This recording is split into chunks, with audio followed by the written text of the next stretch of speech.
big picture, state of the race and where you see things today. We hadn't heard from Trump really at length since Harris and Walz got together. We did today, and now Harris going after the union voters. Where do you see this race? I see it as pretty much the way it was a month ago. That is, once the dust settles. Now, we're in the midst of the Harris honeymoon, but all honeymoons have one thing in common. They end.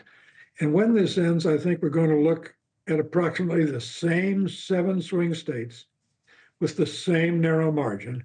And the campaign's going to look pretty much the way it did. Now, it's been puzzling so far because as soon as she became the presumptive Democratic nominee, she and Democratic operatives and their mainstream media echoes all went on this campaign saying she didn't really mean all those things she said for all those years about banning fracking and Medicaid for all and all the rest. Then, just as they were getting that message out all across the country, she went and picked Tim Walz, who does believe and does say all the things she believes and has been saying. So they have to get their act a little bit together and quit stomping on their own message. But when that's done, I think as we approach Labor Day and the final sprint to November, the race is going to look very familiar. Harris just wrapping up that event in Detroit. You see the Vice President and Governor Walz leaving the stage there, UAW crowd leaving the hall as well. So that now, over the last couple of hours, we've heard live from both candidates. On the, it's interesting, George, because to your point on the issues, and you're right, Kamala Harris has, changed her mind on certain issues. Fracking, which is a big issue in Pennsylvania, is one example of them. She would be pressed on that if she ever sits down to do an interview or takes questions from reporters at a news conference. We haven't seen that yet. So A, do you think we'll see that? And B, how do you think she'll handle these debate proposals from Trump, who now wants to do 3 rather than 1 debate in September?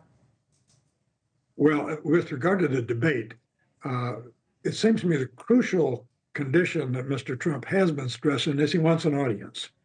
And that's a really terrible idea because the audience would be inescapably full of partisans on both sides, and it would be rowdy.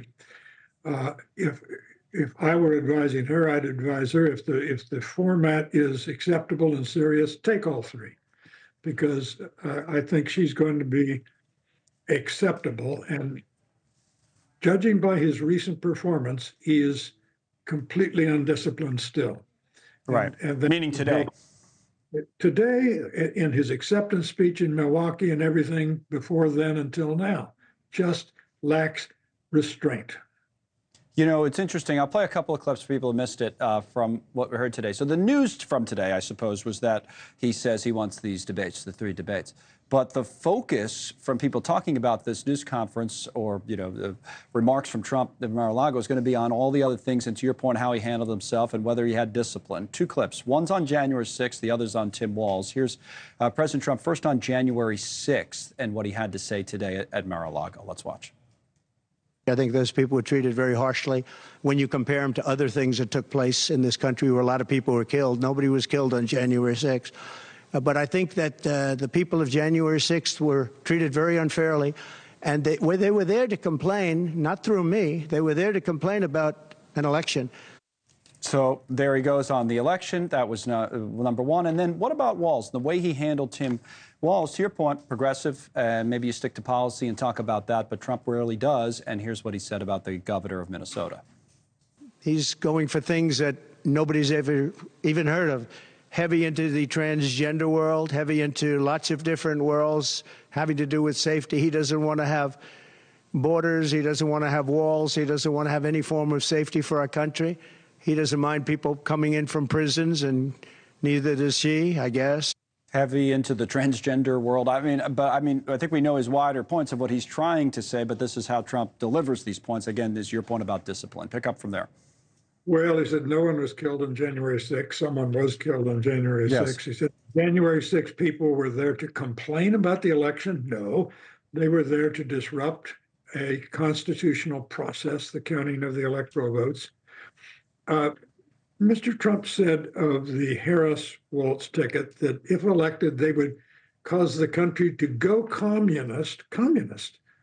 immediately, if not sooner, which is really an interesting concept.